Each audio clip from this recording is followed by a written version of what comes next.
Big breaking का वक्त है। नमस्कार, आपके साथ मैं रविंद्र सिंह और शुरुआत ब्रेकिंग न्यूज से करेंगे। आज मुख्यमंत्री अशोक गहलोत धरियावत पहुंचे और पीड़िता से मुलाकात की। इस दौरान सीएम अशोक गहलोत ने पीड़िता को सरकारी नौकरी और 10 लाख की आर्थिक सहायता देने का भी ऐलान किया और इस घटना को बेहद ही दुखद बताया और साथ ही साथ ये भी कहा कि जल्द से जल्द ये सुनिश्चित किया जाएगा कि आरोपियों को सजा दी जा सके।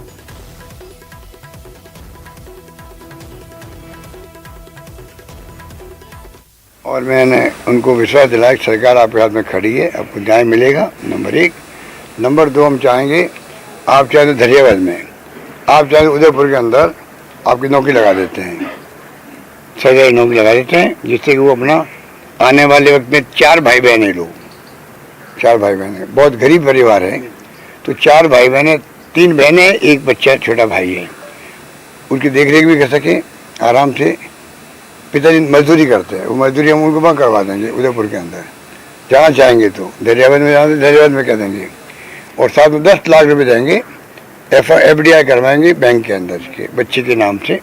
बच्चे परिवार से पूछ लेंगे किस प्रकार से इनको इमदाद चाहिए, जिससे कि ये बच्ची जो है ये खुद का बच्चा पैदा होगा, ये अभी तो प्रेगनेंट है, तो वो जो बच्चा होगा उसका भी देखभाल करनी पड़ेगी, और 3 भाई बहन भी है। तो बच्ची को मैंने कहा तुम हिम्मत रखो, तुम सबकी देखभाल करो, ये हमने उनको कहा है। इस प्रकार की व्यवस्था हम करना चाह रहे हैं। और इस मामले को लेकर मुख्यमंत्री अशोक गहलोत ने ट्वीट भी किया है, जिसमें उन्होंने कहा है कि धरियावद में हुआ अमानवीय कृत्य नितांत असहनीय और निंदनीय है।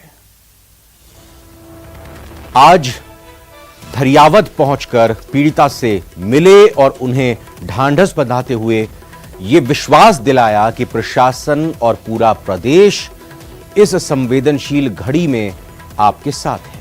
राजस्थान की ये बेटी बहुत बहादुर है और इन दर्दनाक लम्हों का उन्होंने बहुत हिम्मत के साथ सामना किया। ये एक अत्यधिक गरीब आदिवासी परिवार है जिसकी स्थिति देखकर मैं व्यथित हो गया। पीड़ित को 10 लाख रुपए की वित्तीय सहायता और सरकारी नौकरी देने का ऐलान उनकी सामाजिक और आर्थिक सुरक्षा सुनिश्चित करने की दृष्टि से किया गया है।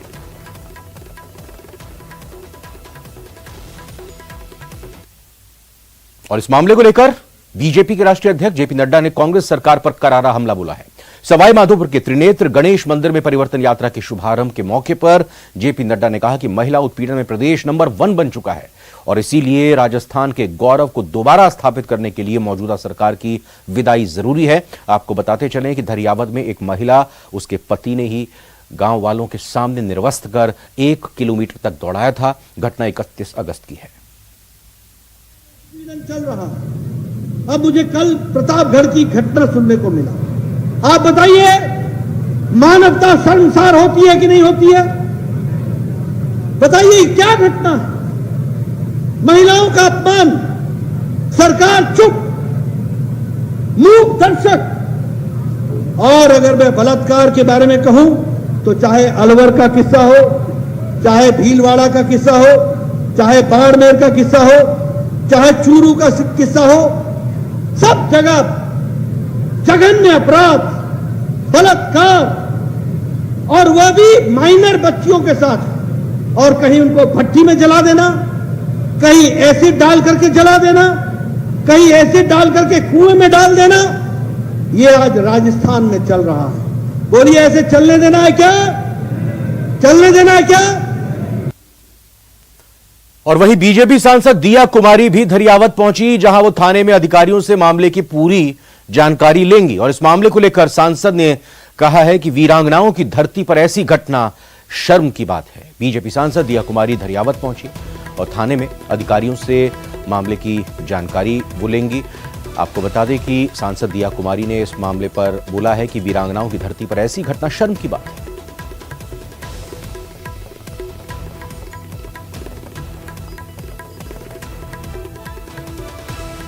राजस्थान में लगातार जितनी महिलाओं पे जितना दुष्कर्म बढ़ा है, बलात्कार की घटनाएं, उत्पीड़न की घटनाएं, मारपीट की घटनाएं, मर्डर की घटनाएं महिलाओं पे जितनी बढ़ी हैं, इतनी घटनाएं कभी भी राजस्थान में, आप इतिहास देख लीजिए, किसी भी शासन में नहीं हुई जितनी इस कांग्रेस के राज में बढ़ी हैं। 50% महिला अत्याचार की घटनाएं इन 4-5 सालों में बढ़ी हैं। तो ये बहुत शर्म की बात है।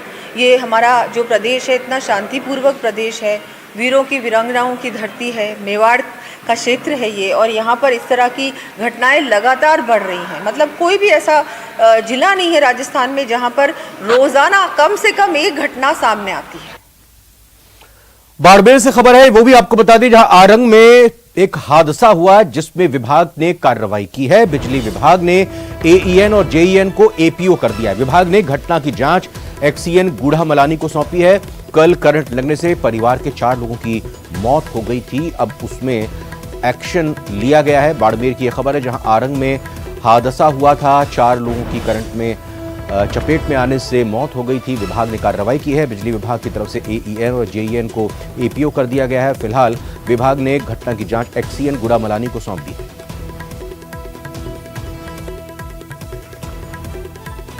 तो आपको बता दें, एक एक करके एक ही परिवार के 4 सदस्यों की करंट लगने से मौत हो गई थी। आटे की चक्की पर यह करंट आया और उसके बाद एक परिवार का सदस्य पहले उनको करंट लगा, फिर उसके बाद बचाने के चक्कर में दूसरा भी करंट लगने से उसका शिकार हो गए। एक एक करके 4 परिवार के सदस्यों की जान चली गई थी। फिलहाल आरंग में जो ये हादसा हुआ उसको लेकर विभाग की तरफ से, यानी बिजली विभाग की तरफ से कार्रवाई की गई है। बिजली विभाग ने एईएन और जेईएन को एपीओ कर दिया है। इसके अलावा विभाग ने घटना की जांच की भी बात कही है और जांच की जिम्मेदारी एक्सीएन गूढ़ामलानी को सौंपी है, जो कि इस पूरे मामले की जांच करेंगे। किन परिस्थितियों में ये दुर्घटना हुई, कौन इसका जिम्मेदार है। आपको जैसा हमने बताया कि कल का ये वाकया है, कल की ये घटना है जब करंट लगने से परिवार के 4 लोगों की दुखद मौत हो गई थी और उसके बाद काफ़ी आक्रोश और रोष स्थानीय लोगों में था। फिलहाल बिजली विभाग ने तत्परता दिखाते हुए इस मामले में कार्रवाई की है और कार्रवाई करते हुए एईएन और जेईएन को एपीओ कर दिया है। वहीं साथ ही साथ विभाग की तरफ से घटना की जांच की जाए, इसको लेकर एक्सीएन को ये जांच सौंपी गई है। प्रेमदान हमारे संवाददाता हमारे साथ जुड़ चुके हैं। प्रेमदान, एक्शन में दिखा है बिजली विभाग अब इस पर? बिल्कुल, मैं बताना चाहूंगा कि कल रात को जैसे ही ये घटना सामने आएगी थी तो पूरे क्षेत्र जिले भर के अंदर एक अपने आप में इस तरीके की हृदयविदारक घटना थी, जिसमें परिवार के 4 लोगों की विद्युत विभाग की लापरवाही से एकदम से करंट संचालित हुआ और उसकी वजह से 4 लोगों की मौत हुई। उसके बाद से क्षेत्र के लोग थे वो उद्दलित थे, आज सुबह से धरने पर बैठे थे और उनकी मांग थी कि विद्युत विभाग के खिलाफ कार्रवाई की जाए और इस पूरे मामले की जांच की जाए। उसके बाद में एक्शन में आया और जो एक्शन थे विद्युत विभाग के मौके पर पहुंचे और उच्च अधिकारियों से बातचीत करने के बाद में प्रथम दृष्टया इस चीज को पाया गया है कि लापरवाही हुई है। उसके बाद में जो वहां के कार्यरत जो जेईएन थे और आईएन, उन दोनों को ही एपीओ कर दिया गया है। साथ ही इस पूरे मामले की जांच जो है एक्शन को गूढ़ामलानी एक्शन को सौंपी गई है और इसके साथ ही एसडीएम और पुलिस के अधिकारियों के साथ में वार्ता होने के बाद में यहाँ से शवों को पोस्टमार्टम के बाद में शव परिजनों को सुपुर्द कर दिया है। जी, धन्यवाद आपका प्रेमदान, जानकारी देने के लिए।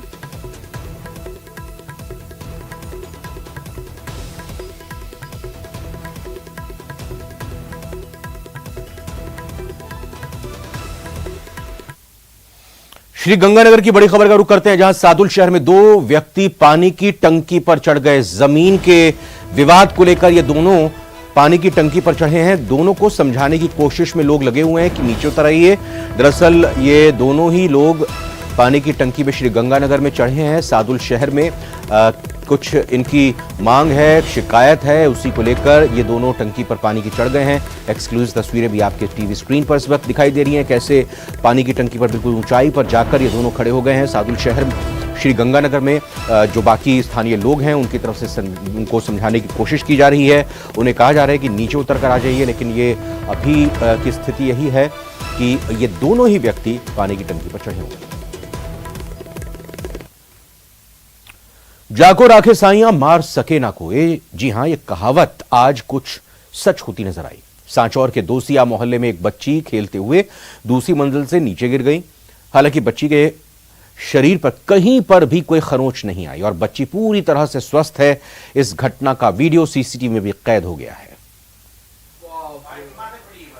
तो तो ये पूरी घटना या पूरी तस्वीरें दिल को दहला देने वाली हैं। लेकिन आप देखिए कैसे ये बच्ची दूसरी मंजिल से नीचे गिर पड़ी और फिर उसके बाद एक महिला ने तुरंत इस बच्ची को संभाला और बड़ी राहत की बात ये रही कि बच्ची को कोई खरोंच नहीं आई, बच्ची सुरक्षित पूरी तरह से है। अचानक से बालकनी से ये छोटी सी बच्ची नीचे गिर गई और ये करिश्मा ही कहा जाएगा कि दूसरी मंजिल से नीचे गिरने के बावजूद ये बच्ची पूरी तरह से सुरक्षित है।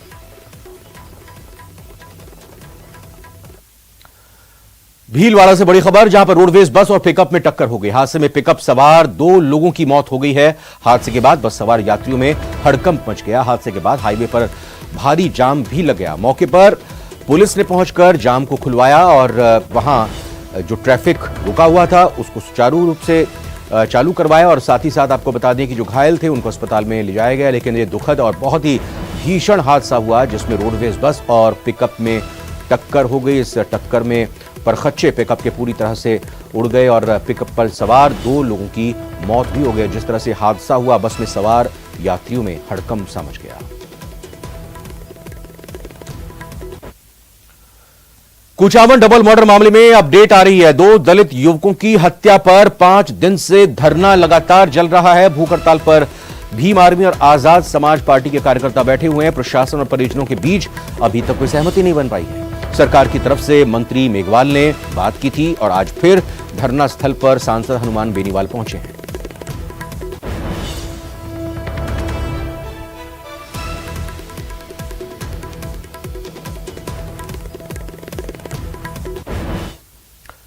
केंद्रीय गृह मंत्री अमित शाह रविवार दोपहर डूंगरपुर जिले के बेणेश्वर धाम से बीजेपी की परिवर्तन यात्रा को रवाना करेंगे। शाम को यात्रा डूंगरपुर शहर में प्रवेश करेगी। शहर में यात्रा के भव्य स्वागत को लेकर तैयारियां चल रही हैं। इसी कड़ी में पूर्व सभापति और डूंगरपुर चैंबर ऑफ कॉमर्स के अध्यक्ष के गुप्ता ने शनिवार को व्यापारी और सर्व समाज के अध्यक्षों की बैठक ली और सभी से यात्रा को सफल बनाने की अपील की।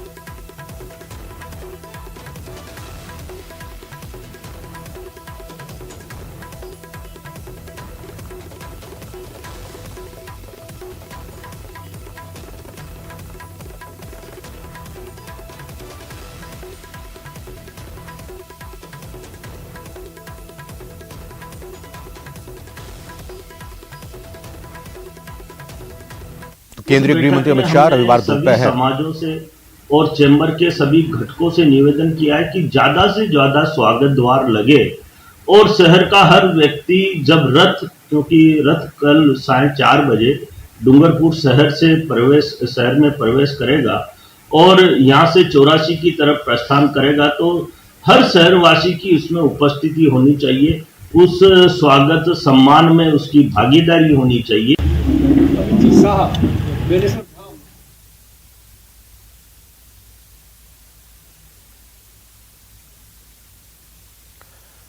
कांग्रेस में टिकट वितरण को लेकर सियासी हलचल तेज हो गई है। पार्टी के पर्यवेक्षक अलग अलग विधानसभा क्षेत्रों में जाकर जिताऊ उम्मीदवार की तलाश में जुटे हुए हैं। इसी कड़ी में शनिवार को अजमेर लोकसभा क्षेत्र में कांग्रेस पर्यवेक्षक और गुजरात में पार्टी के वरिष्ठ नेता राजेंद्र सिंह डी परमार पुष्कर पहुंचे। उन्होंने पुष्कर सरोवर के मुख्य गौ घाट पर पवित्र सरोवर की पूजा अर्चना कर जगत पिता ब्रह्मा से प्रदेश में फिर से कांग्रेस सरकार बनने की कामना की। सरोवर पर पूजा अर्चना के दौरान यहां मौजूद कांग्रेस कार्यकर्ताओं और पुरोहितों ने एक स्वर से इस बार किसी ब्राह्मण को पुष्कर विधानसभा से टिकट देने की मांग की।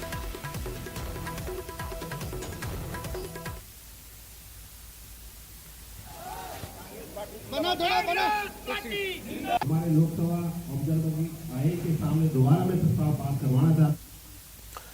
भीलवाड़ा भट्टीकांड पर बड़ा अपडेट आ रहा है, जहां पुलिस ने कोर्ट में चालान पेश कर दिया है। 48 गवाहों 473 पेज की चार्जशीट दाखिल की गई है। पॉक्सो कोर्ट 2 में पुलिस ने यह चालान पेश किया है। कोर्ट के बाहर सुरक्षा के कड़े इंतजाम इस दौरान किए गए। आपको बता दें, भीलवाड़ा का भट्टीकांड जब सामने आया था, न सिर्फ राजस्थान बल्कि पूरे देश में इस घटना की निंदा की गई थी। उस दौरान भी सरकार की तरफ से यह आश्वस्त किया गया था कि जो आरोपी हैं उनके खिलाफ जल्द से जल्द चार्जशीट पेश की जाएगी। चालान पेश कर दिया गया है। फिलहाल यह सुनिश्चित किया जा रहा है कि जल्द से जल्द आरोपियों को दोषी करार देते हुए सजा दी जा सके।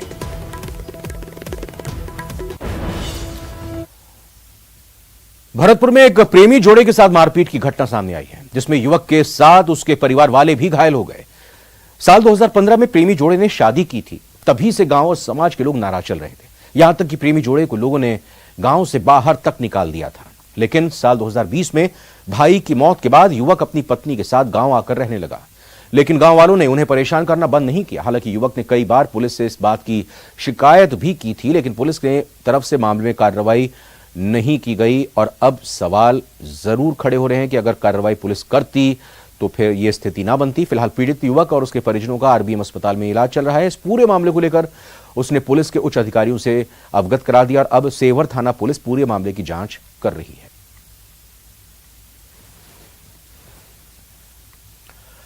अलवर के कोतवाली थाना पुलिस ने नौकरी के नाम पर करोड़ों रुपए ठगने के मामले में राजस्थान प्रतापगढ़ जिले के एक पुलिस कर्मी को गिरफ्तार किया है, जिन्हें आज अदालत में सुनवाई के बाद पुलिस रिमांड पर भेज दिया गया है, जिसे 4 सितंबर को वापस कोर्ट में पेश किया जाएगा। आपको जानकर हैरानी होगी कि इस पुलिसकर्मी को ठगी के मामले में जयपुर पुलिस पहले भी गिरफ्तार कर चुकी है। साथ ही हरियाणा के महेंद्रगढ़ में भी कुल 7 मामले इसके ऊपर दर्ज हैं।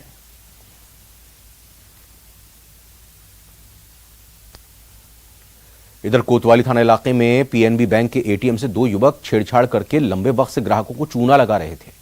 ट्रांजैक्शन होने के बाद भी ग्राहकों को पैसा नहीं मिलता था। करीब 3-4 महीनों से लगातार शिकायत मिल रही थी। उसके बाद शुक्रवार शाम भी ऐसे ही 2 युवक एटीएम में छेड़छाड़ करने लगे। तभी बैंक के सीसीटीवी में उनकी हरकत कैद हो गई। तभी बैंक प्रबंधक की तत्परता सामने आई और एटीएम का शटर बंद कर दिया उन्होंने, और जिससे दोनों युवक अंदर ही रह गए और उन्हें पकड़कर पुलिस के हवाले कर दिया गया। तो आप देखिए किस तरह से एटीएम के अंदर छेड़खानी करते हुए ये 2 युवक जो लगातार कई महीनों से इस तरह से ये एटीएम से पैसे निकालने की कार्रवाई करते रहे थे। लेकिन फिलहाल जब सीसीटीवी में नजर आए ये, तो बैंक मैनेजर ने तत्परता दिखाते हुए शटर बंद कर दिया और इनको पुलिस के हवाले करवा दिया।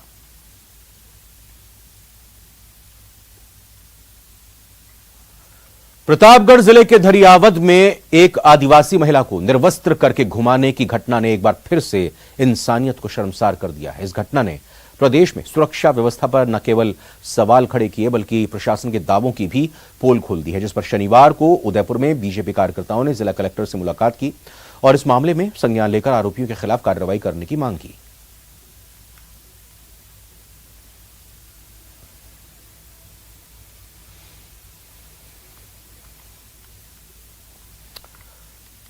बीते 1 महीने से गजपुर पंचायत के ग्रामीण पैंथर के आतंक से परेशान हैं। गांव वालों ने बताया कि पैंथर दिन और रात में मवेशियों पर कभी भी हमला कर देता है, उनका शिकार करता है। साथ ही पैंथर के आतंक से किसानों में भी डर का माहौल है। ग्रामीणों ने वन विभाग को कई बार इसकी शिकायत भी की, लेकिन लापरवाही के चलते अब तक विभाग ने पैंथर को पकड़ने में के लिए गांव में पिंजरे तक का इंतजाम नहीं किया।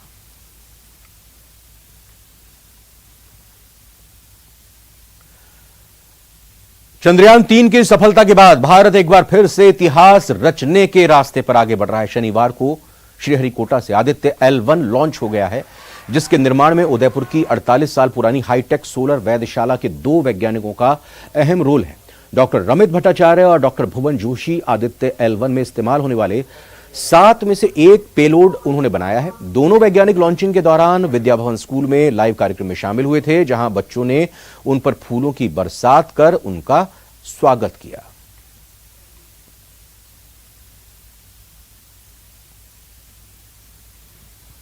सूरज का अध्ययन करेगा जिस पॉइंट पे कभी सूर्यास्त होता ही नहीं है। तो इसमें से हम लोगों को 24/7 एकदम डेटा मिलता रहेगा और उस डेटा का हम लोग थ्योरी, मॉडलिंग, सारे जो अपने पास टूल्स है उसको यूटिलाइज करके सूरज के बारे में एक कंप्लीट पिक्चर जो है उसको समझने का प्रयास करेंगे। लॉन्चिंग इसे फर्स्ट टाइम देखी तो अच्छा भी लगा, क्योंकि ऐसा कभी देखा नहीं है। और एक क्वेश्चन भी बनता है कि है ना आदित्य L1 कब लॉन्च हुआ, उसकी टाइमिंग क्या है, वो भी एक्सपीरियंस मतलब एक जनरल क्वेश्चन बना है। तो पूछा जाए तो बता सकते हैं हम ये भी कि है ना कब लॉन्च हुआ, किस टाइमिंग पे हुआ। अच्छा लगा कि है ना हमें स्कूल से बताया गया कि है ना आदित्य L1 लॉन्च हुआ है